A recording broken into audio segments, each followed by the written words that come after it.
Good morning and welcome to Medjugorje LGBT Ministry, and this morning I feel inspired to talk a little bit about LGBT ministry in London.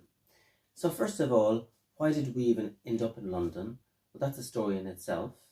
So because I'm one of these people, as I said before, who receives these interlocutions and messages from Jesus, when myself and Seamus were living in Croatia, and before we'd met Tony, we were praying one day, and I asked the Holy Spirit where we would go after Croatia. After all, Croatia isn't my home country, I don't speak Croatian, and I wasn't going to stay there forever. And immediately into my heart, so clear, I heard Jesus say to me, London. I was in a coffee shop in Split, and just as that happened, I turned around, I looked up on the wall, and I saw this absolutely massive picture of Big Ben, London, and at the same time, this feeling of the pens and needles and the love and the power of the Holy Spirit came over me. And I said to myself, oh wow, I know nobody in London. The last time I was in London was maybe 10 years ago or more. I didn't ever particularly like the place. It's certainly not the place I would want to go of my own accord. And how will that work out?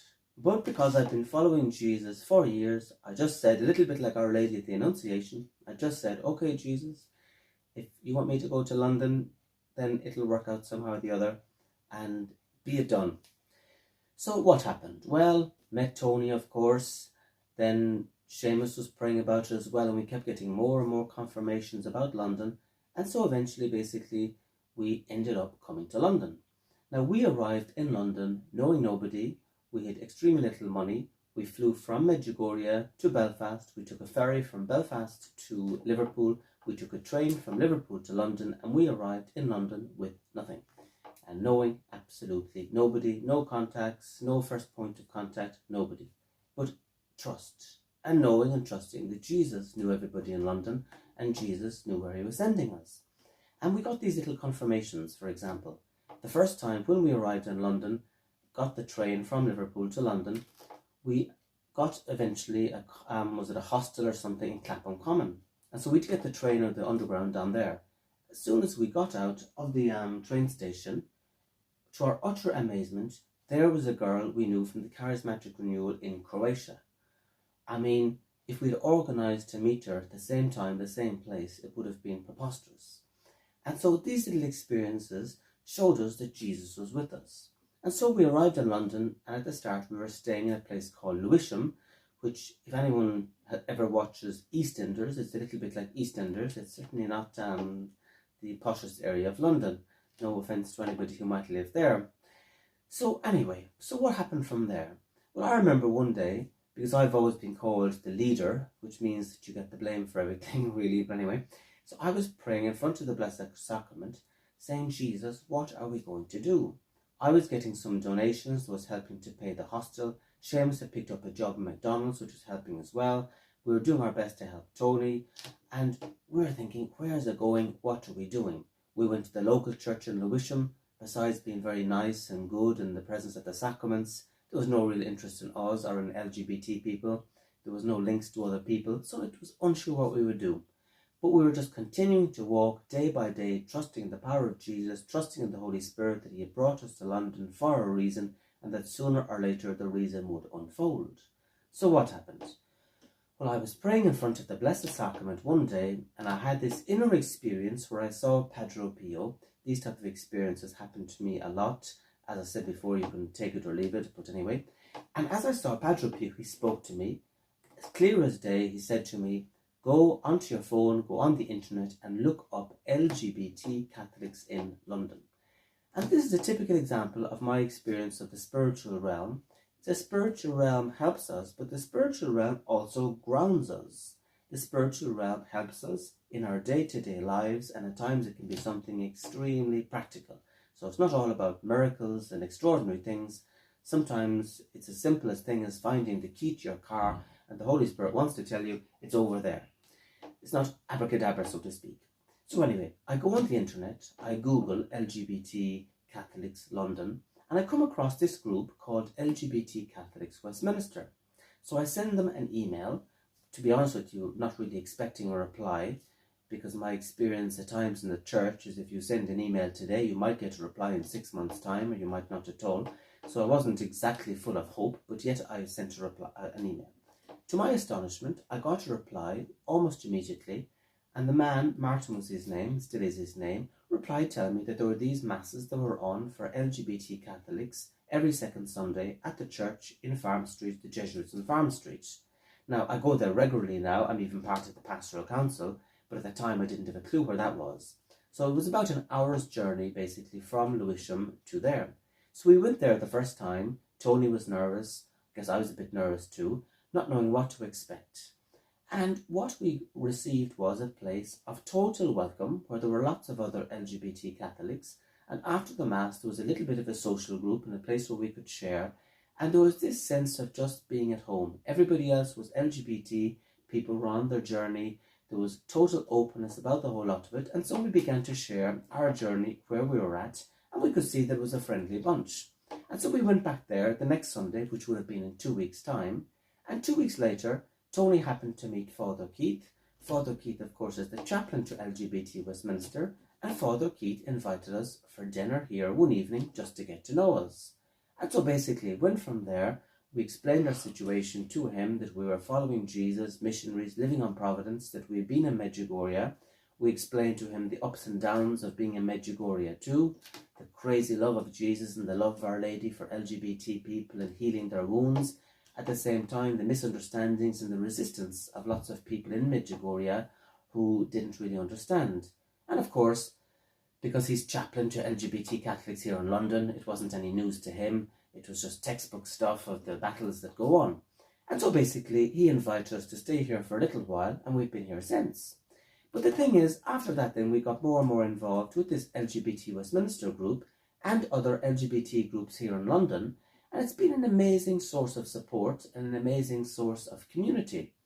But also to say that LGBT Westminster, this group, it was set up in around the year 2000 after a homophobic attack happened in London, where a gay bar was bombed, 3 people were killed and about 70 people injured. And from that, basically, a group of Catholics who were LGBT basically wanted to pray, wanted to see God, wanted God in their lives to pray for these dead people, but to pray for the gay community and to pray that this would stop. And so from that, basically, from that injustice, from that pain, sprung up basically this group, LGBT Catholics Westminster, which has been going since. And so the group has been for us a great source of support. It's also recognised by the cardinals here, by the bishops here, so they know it exists, and they have mandated the group to basically reach out to the gay community and bring the love of Jesus and basically in the pastoral basically side of the love of Jesus, etc., to the gay community. And so as a result, Jesus knew why he was sending us to London. So when we were in Medjugorje, when we were split, all those years back, when Jesus said, "You're going to London," this is the reason we were coming to London. Because in London, these groups already exist. In London, the cardinal and the bishops here know about LGBT Catholics seeking the will of God. They know that it's difficult. They know that it's not easy. They know that LGBT people have been very wounded. They know that the pastoral approach from the church is question mark, to say the least. There's a lot of lack of clarity. But it's a place, a safe space for basically people to discover Jesus, to come to Jesus. And so LGBT Westminster also organises things like retreats over the years. Sometimes there's been retreats, there's been trips to Walsingham, there's been pilgrimages to Rome. There are also spiritual retreats, there are Ignatian retreats. There's the opportunity, for example, for LGBT Catholics to participate at the Mass, to read at the Mass, to get involved in the choir at the Mass. There's also all sorts of links for LGBT Catholics when it comes to maybe things like counselling, and also deeper issues, very difficult issues. Some people come from different countries where they've had to leave their country because of their sexuality, because their lives have been in danger. And so LGBT Catholics as well provides counselling for people like that, assistance for these people seeking asylum, and also other gay-specific issues like people maybe that may be HIV positive, support groups for those people, similarly support groups for transgender people and all sorts of other things as well, and also links to other LGBT groups that exist in England and other places which may not be Catholic, but Jesus is working as well through other groups, for example in the Anglican Church, in the Protestant Church, and in lots of places. And so once again, well, what have we learned? Well, we have learned that Jesus is a big Jesus. Jesus works through many, many people, many, many organizations. None of these organizations are perfect, by the way. I'm not perfect, you're not perfect, nobody listening to this is perfect. But Jesus doesn't need us to be perfect. And so Jesus sent us to London from Medjugorje knowing this. And that's why we're going over and back to Medjugorje as LGBT Catholics to bring some of this freedom, to bring basically some of this liberation, if you like, for LGBT people, the help, the counselling, the support, the acceptance, to bring some of this basically to Medjugorje, to show people in Medjugorje and around the world that gay Catholics need love and help and support as well, and it can't be just prayed away. On the other hand, we're also coming to London with the spirit of Medjugorje and basically bringing that zeal for prayer and thinking, yes, we have to also obviously pray, and things like rosary, adoration, confession and mass and all the rest are critically important as well, whether we're gay or whether we're straight. And so we have been very blessed by Jesus and by Mary to be in London, where we're in a safe place, where we're loved, where we're accepted, where people know about gay people, where we're not the first gay people or LGBT people to come on the scene. And so we're so grateful to Jesus. And also a message to people out there: if Jesus is putting maybe something on your heart, we have to trust in him. All those years ago, myself and Seamus could have said, we know nobody in London, how can we bring Tony, who's transgender, to London? It's impossible, and let's just give up.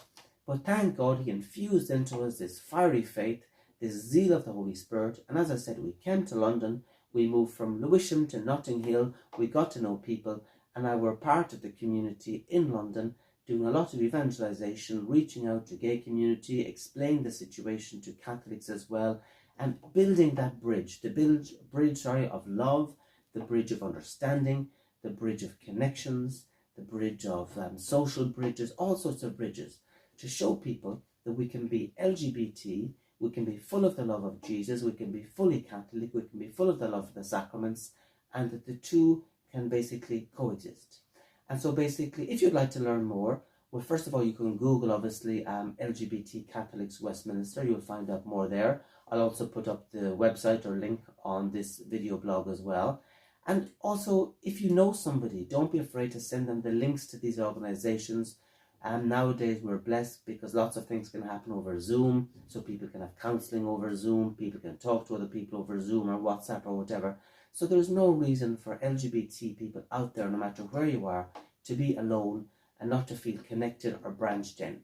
So my message to you is to reach out, to be bold, to allow the love and power and zeal of the Holy Spirit to rise up in you, no matter who you are, and allow Jesus to set you free. And as I said, there are organizations like these organizations that exist all over the world, but it requires us at times to step out and to bring the love, the power and the zeal of Jesus from the inside out, so that he can set us fully free, so afterwards we can be apostles of love and of zeal, and basically helping other people to reach out and to build this critical bridge that needs to exist to basically integrate and bring in to our Catholic Church all these LGBT people, including myself, that have at times in the past been rejected, unwanted, gossiped about, talked about and excluded.